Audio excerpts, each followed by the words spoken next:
Priority Ali Salum Hamis Silayo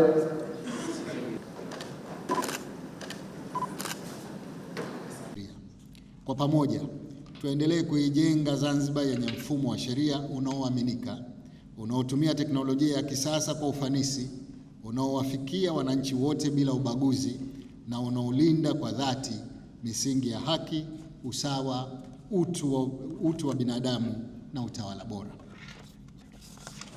Serikali imeendelea kuunga mkono matumizi ya mifumo ya kidijitali katika mahakama zetu, ikiwemo mfumo wa e-filing unaofuatiliwa mashauri kwa njia ya mtandao, pamoja na mifumo ya kisasa ya usimamizi wa kesi.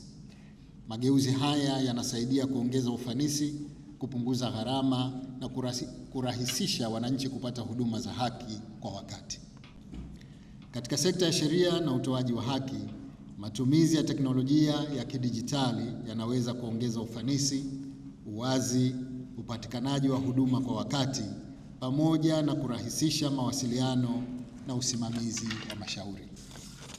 Ni dhahiri kwamba mfumo wa haki unaotumia teknolojia kwa ufanisi unaweza kuwafikia wananchi wengi zaidi, wakiwemo wale walioko maeneo ya mbali, na hivyo kusaidia kupunguza changamoto za ucheleweshaji wa mashauri, gharama za huduma na vikwazo vya upatikanaji wa haki.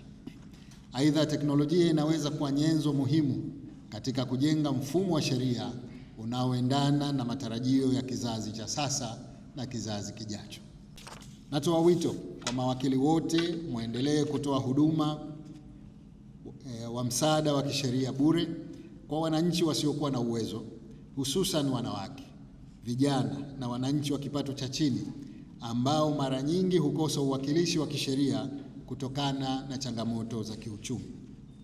Hili ni jukumu la kijamii, kitaaluma na kizalendo ambalo linaimarisha imani ya wananchi kwa taaluma ya sheria na kwa taasisi za utoaji wa haki kwa ujumla.